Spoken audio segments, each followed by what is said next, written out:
ஸ்ரீ நற்பவி தமிழ் உறவுக்கு வணக்கம். எங்களுக்கு தொடர்ந்து ஆதரவு தர சப்ஸ்கிரைப் செய்து பெல் ஐக்கான் பட்டனை அழுத்தவும். தொடர்ந்து பழிவாங்கப்படும் சவுக்கு சங்கர் மற்றும் அவர் குழுவினர். காரணமே வேற. இதைத்தான் நம்ம இன்னைக்கு பார்க்க போறோம். எல்லோருக்கும் நல்லா தெரியும். இப்போ இருக்கிற பத்திரிகையாளர்களே அனைவருக்கும் நன்கு தெரிந்தவர் யாருன்னா அது சவுக்கு சங்கர் தான். இவர் முன்னால திமுக ஆதரவாளராக இருந்தார். தற்போது திமுகவை மிக தீவிரமாக எதிர்க்கக்கூடிய ஒரு பத்திரிகையாளராக இருக்கிறார். அதிமுகவுக்கு ஆதரவாக தற்போது செயல்படுகிறார். இவர் திமுகவின் ஊழல்களையும் அராஜகங்களையும் தொடர்ந்து அதுவும் ஆதாரத்தோடு வெளிப்படுத்தினார்.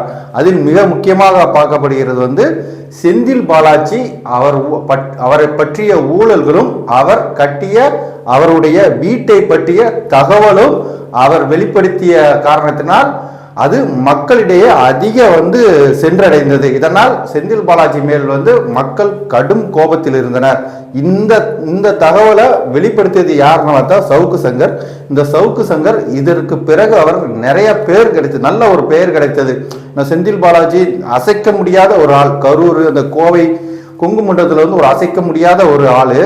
அவர் பற்றிய ஊழல்களையும் அவர் அந்த கட்டிய வீட்டின் மதிப்பு, அவர் செய்த அந்த ஊழல் எல்லாத்தையும் ஆதாரத்தோடு வெளிப்படுத்தினார். அது மட்டுமல்ல, G2 அந்த கம்பெனியோட இதை பற்றியும் ஆதாரத்தோடு வெளிப்படுத்தினார். இதற்காகத்தான் என்னவோ தெரியவில்லை, சவுக்கு சங்கர் மீடியாவை சேர்ந்த பலரும் கைது செய்யப்பட்டு வருகிறார்கள். அதில் முக்கியமாக பார்க்கப்படுவது செய்தியாளர், சவுக்கு மீடியா செய்தியாளர் கார்த்திக்கு தற்போதைக்கு லியோவை கைது செய்யலாம் என்று எச்சரிக்கை விடுத்திருக்கிறார் சவுக்கு சங்கர். லியோவோட காதலிக்கும் அவருக்கும் பிரச்சனை இருப்பது, அதை வைத்து கைது செய்யப்படலாம் என்று சவுக்கு சங்கர் தனது சமூக வலைதளத்தில் தெரிவித்திருக்கிறார்.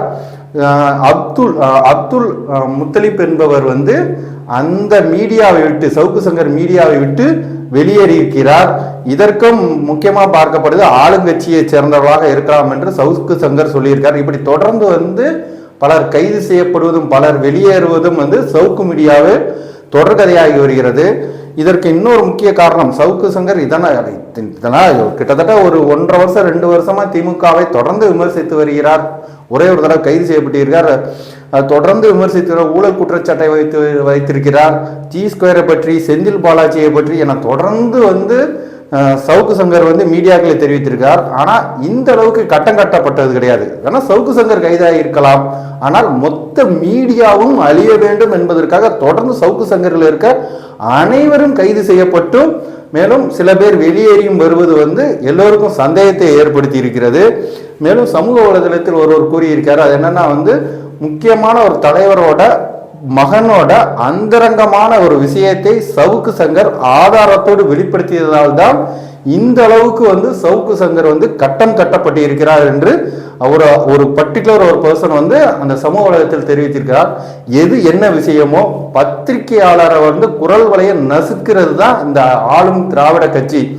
ஊழலாக இருக்கட்டும், அராஜகமாக இருக்கட்டும், எந்த பத்திரிகையாளர் எதிர்த்து கேள்வி கேட்டாலும் அவர்களை மிரட்டும் தோணியில் தான் சமூக வலைதளத்தில் பலரும் திமுகவை சேர்ந்தவர்கள் செயல்படுகிறார்கள். இதற்கு பயந்து கொண்டே பத்திரிகையாளர்கள் யாருமே நடுநிலையராக இருப்பது கிடையாது. சில பேர் பணத்துக்கு போயிருந்தாங்க, சில பேர் பயத்திலே ஆளுங்கட்சியின் ஊழல்களை தட்டி கேட்பதில்லை. சவுக்கு சங்கர் போன்றோர் தட்டி கேட்பதனால் இந்த மாதிரி மிரட்டல்களும் அராஜக போக்கும் தொடர்ந்து சவுக்கு சங்கருக்கு இருந்து வருகிறது. அது மட்டுமல்லாமல் இந்த சவுக்கு சங்கர் கொஞ்ச நாளுக்கு முன்னால ஒரு சமூக வலைதளத்தில் ஒரு விஷயம் சொல்லியிருந்தாரு. ஜூன் 4 வரைக்கும் பாஜகவை அடித்து துவைத்து காய போட்டு தொங்க போடுவோம் என்று அவர் சவுக்கு சங்கர் சொல்லியிருக்காரு. அந்த ஜூன் 4 வரைக்காவது சவுக்கு மீடியா இருக்குமா என்று அனைவரும் சந்தேகத்தை கிளப்புகின்றனர். நன்றி, வணக்கம்.